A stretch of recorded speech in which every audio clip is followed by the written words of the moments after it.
మనకు గోళం ఉంది చూశారుగా. సంతానం లేని వాళ్ళు, కళ్యాణం లేని వాళ్ళు, వ్యాపారం లేని వాళ్ళు, ఉద్యోగం లేని వాళ్ళు, మనసులో ఏ కోరుకున్నా గోళం ముట్టుకొని వెళ్ళిన వాళ్ళకి మనసును కోరిక నెరవేరుతుంది. కదాలికించేసా గోళం ముట్టుకుంటే అనుకుంది. అది 500 సంవత్సరాలు అవుతుంది.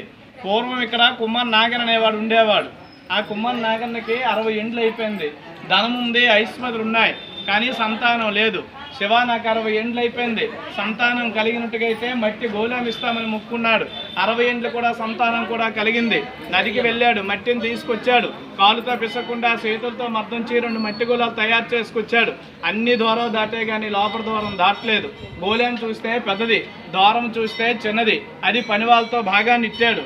భిన్నం అయిపోయింది. ఉన్నది ఒకే గోళం ఉంది.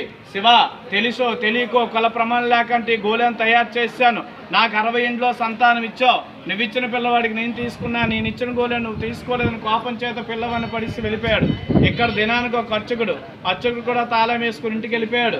అర్ధరాత్రి మీద 12-1 గంట టైంలో మేఘ గర్జన ఉరుములతో పిల్లవాడిని గోళాన్ని స్వామివారి వెనక భాగాన్ని తెచ్చుకున్నారు. తెల్లవారు మరొక ఒక అర్చకుడు తలుపు తీయగానే పిల్లవాడు అందరూ వేడుస్తున్నాడు. అప్పుడు కుమ్మన్నాగన్న కౌరు పెడితే కుమ్మన్నాగన్న వచ్చాడు, కుమార్ని తీసుకెళ్ళిపోయాడు. 21 రోజుల తర్వాత సహస్రఘట్ట అభిషేకం చేశారు. ఇప్పుడు కూడా సంతానం లేని వాళ్ళు, కళ్యాణం లేని వాళ్ళు, వ్యాపారం లేని వాళ్ళు, ఉద్యోగం లేని వాళ్ళు, మనసులో ఏ సమస్యలున్నా ఆ గోళం ముట్టుకున్న వాళ్ళకి మనసులను కోరి కూడా జయప్రదం అవుతుంది.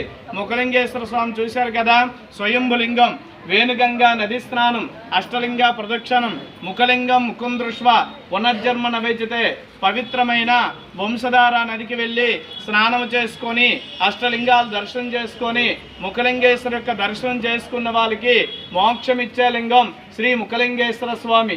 ముఖలింగేశ్వర స్వామి వారు పుట్టేటప్పుడు దివి నుండి కూడా దేవతలు వచ్చి ఎవరి లింగాన్ని వాళ్ళు ప్రతిష్ఠించుకొని వెళ్ళారు.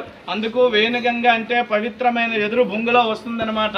అందుకు వేణుగంగా నది స్నానం, అష్టలింగ ప్రదక్షిణం, ముఖలింగం ముఖం దృష్ట్యా పునర్జన్మ నవేచితే, పవిత్రమైన నదికి వెళ్ళి స్నానం చేసుకొని అష్టలింగాలు దర్శనం చేసుకొని ముఖలింగేశ్వరకు దర్శనం చేసుకున్న వాళ్ళకి మోక్షం ఇచ్చే లింగం శ్రీ ముఖలింగేశ్వర స్వామి.